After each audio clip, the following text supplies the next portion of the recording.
जम्मू कश्मीर में धारा 370 हटने के बाद पहली बार चुनाव होने जा रहा है और आपको बता दें कि 10 साल बाद ये चुनाव हो रहा है। दूसरे चरण का जो मतदान है वो हो चुका है।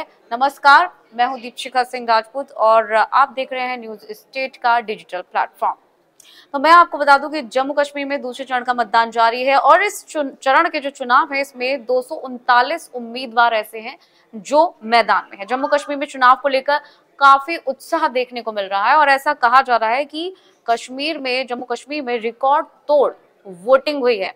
और इस बीच जो सीईसी राजीव कुमार हैं उनकी प्रतिक्रिया आई है। उन्होंने अपनी प्रतिक्रिया देते हुए यही बात कही है कि इस बार तो रिकॉर्ड तोड़ वोटिंग हुई है, इतिहास बनने जा रहा है। जी हां, जम्मू कश्मीर में दूसरे चरण का मतदान हुआ और खास बात यह रही कि इस चुनाव में मतदान में खासा उत्साह नजर आया। चुनाव में मतदाताओं की बढ़ती भागीदारी पर सीईसी राजीव कुमार की प्रतिक्रिया सामने आई। उन्होंने कहा कि जम्मू कश्मीर आज इतिहास रचने जा रहा है। प्रदेश की 26 सीटों के लिए सुबह 7 बजे से ये मतदान शुरू हुआ और आपको ये भी बताते कि दूसरे चरण का मतदान हो रहा है। इस चरण में उमर अब्दुल्ला, भाजपा के रविंद्र रैना सहित 239 उम्मीदवार मैदान में हैं। और आपको ये भी बता दें कि चुनाव में वोटिंग भी जमकर देखी गई। मतदान को लेकर मतदाताओं में जबरदस्त उत्साह देखने को मिला और ऐसे में जो अभी हमने आपको बताया कि चुनाव आयुक्त राजीव कुमार की प्रतिक्रिया सामने आई। उन्होंने इस पर ये बात कही अपनी प्रतिक्रिया देते हुए कि ये रिकॉर्ड तोड़ वोटिंग हुई है। जम्मू कश्मीर में दूसरे चरण का जो मतदान है वो काफी महत्वपूर्ण है और भागीदारी पर उन्होंने आभार भी व्यक्त किया है। और एक और इम्पॉर्टेंट हम आपको इसी से जुड़ी इंफॉर्मेशन दे देते हैं क्योंकि रिकॉर्ड तोड़ वोटिंग हुई है और अगर हम दोपहर तक के इसके आंकड़ों पर डालें, हालांकि वोटिंग ऑलमोस्ट पूरी हो चुकी है, दोपहर तक के आंकड़ों पर नजर डालें तो 3 बजे तक चुनाव आयोग के अनुसार 46% से ज्यादा वोटिंग हुई और ये इस बात का संकेत है कि इस चरण में पिछला रिकॉर्ड टूटा।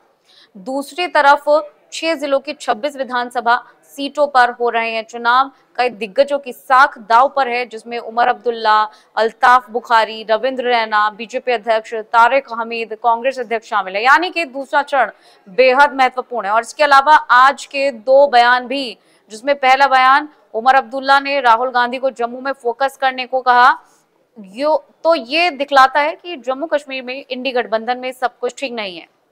वहीं महबूबा का ये बयान कि हमारे बिना सरकार ही नहीं बनेगी, ये दिखलाता है कि उन्होंने खुद को रेस से बाहर मान लिया है। अब इस चुनाव में सबसे दिलचस्प और निर्दलीय उम्मीदवारों ने बनाया है इसको सबसे ज्यादा, इस चुनाव को, जिन्होंने मुख्य राजनीतिक दलों की नींद उड़ा दी है। और 40% से ज्यादा निर्दलीय ऐसे हैं जिन्होंने जम्मू कश्मीर की सियासत को एक नया रंग दे दिया है। यानी कि इसमें जो निर्दलीय प्रत्याशी है उनकी भागीदारी बहुत बड़ी मानी जा रही है क्योंकि जो सियासी मोड़ है वो बिल्कुल एक अलग ही तरफ चला गया है और एक जो रंग है वो बिल्कुल एक अलग रंग निकल कर आ रहा है। तो ये काफी ज्यादा इम्पोर्टेंट इंफॉर्मेशन अभी हमने आपके साथ साझा करी। अगर ये इंफॉर्मेशन आपको अच्छी लगी हो तो हमारी वीडियो को लाइक कीजिएगा, शेयर कीजिएगा, चैनल को सब्सक्राइब कीजिएगा। धन्यवाद। न्यूज नेशन अब व्हाट्सएप पर खबरों की ताजा अपडेट के लिए न्यूज नेशन के इस QR कोड को स्कैन करें।